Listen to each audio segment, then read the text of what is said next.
So moving on to year 13 content, we kind of start off where we left off from year 12 with the execution of Charles I.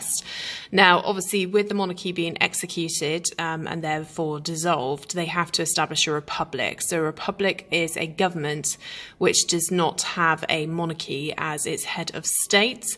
And this was taken over by the Rumps. So the Rumps, as a recap, are those who were anti-royalists who formed a government under the influences of Cromwell and Ireton. So the most immediate problem for the Rumps was to remove royalist support that remained within Parliament itself and across the United Kingdom or Great Britain at the time.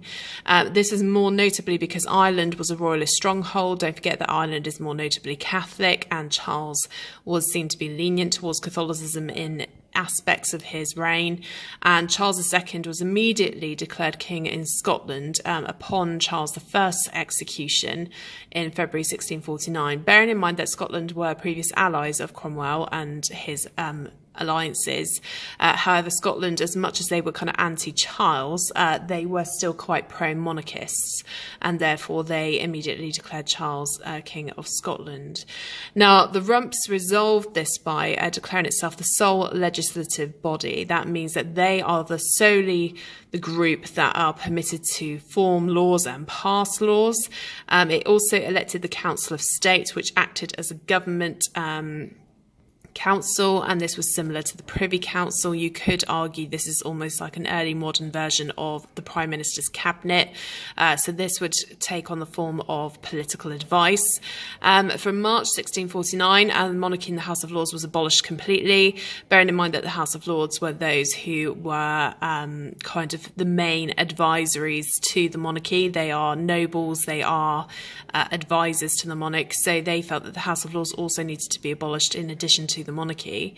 May 1649, England was declared a Commonwealth and Free State governed by single chamber parliament.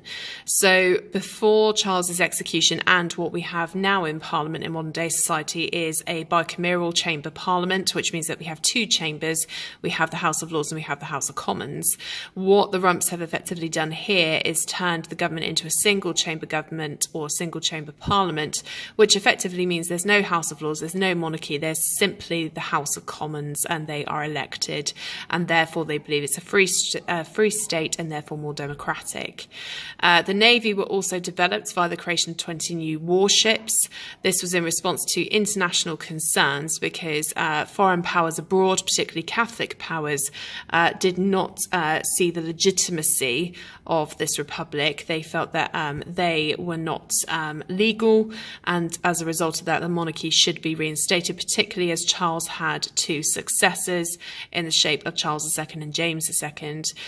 So they responded in building the Navy just in case there were threats of invasion from powers abroad, and to aid Cromwell in his expeditions against Ireland and Scotland, which we will look at now. So to begin with, we have the campaign in Ireland. Obviously, they want to resolve the issue with Ireland because it's a royalist stronghold. So Cromwell arrives in Ireland with 20,000 men in August 1649. And Cromwell had anticipated a quick victory, but he actually only managed to maintain strongholds in Drogheda and Wexford, which aren't particularly prominent areas anyway. So he wasn't as successful as he'd hoped to be. He also became very controversial through his use of divine providence, which basically means that there are no survivors of his invasions as such. So at Drogheda and in Wexford, the civilians and the troops who had surrendered to Cromwell's forces were actually slaughtered by Cromwell and his troops, even though they had surrendered. So that made Cromwell quite controversial amongst the Irish in Ireland itself, but he did manage to ultimately maintain English influence once again over Ireland. We then have the issue with Scotland, because obviously Scotland has declared Charles II as the successor to the throne, whereby the English are trying to set up a republic without a monarchy figurehead. So this becomes known as the Third Civil War, and Cromwell returns to England in 1650, leaving Ireton to complete the Irish campaign. bearing in mind that the Scots had cut ties with England after Charles's execution because they felt that their rumps had gone too far.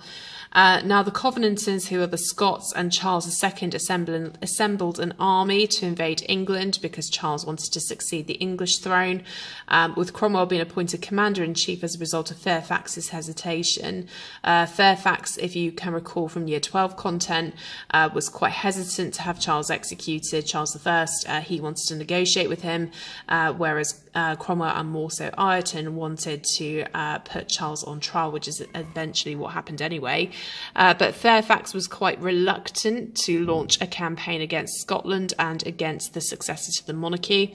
And as a result, Cromwell declares himself as commander-in-chief with the support of many of the rumps. And there are two key battles that define the war with the Scots. One is at Dunbar.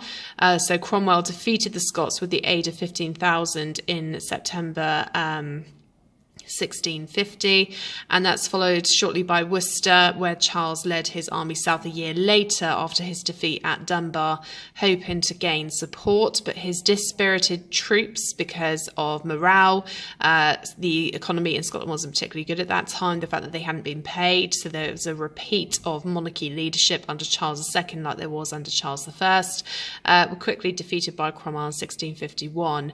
And as a result of that, Charles fled to France initially, because obviously don't forget that it's his mother who is French, so he has ties with the French monarchy, and he later then fled to the United Provinces, which is northern Netherlands. So the Dutch area was split into two, a bit like Korea is now. So the south was controlled by Spain, the north was independent and was known as the United Provinces, and he fled there before the Restoration in 1660. So whereas there was kind of a potential threat for the rumps in terms of Ireland and Scotland, they are very quickly dealt with by establishing a Commonwealth and establishing who has ultimately legislative power in England, whilst then dealing with Ireland and Scotland.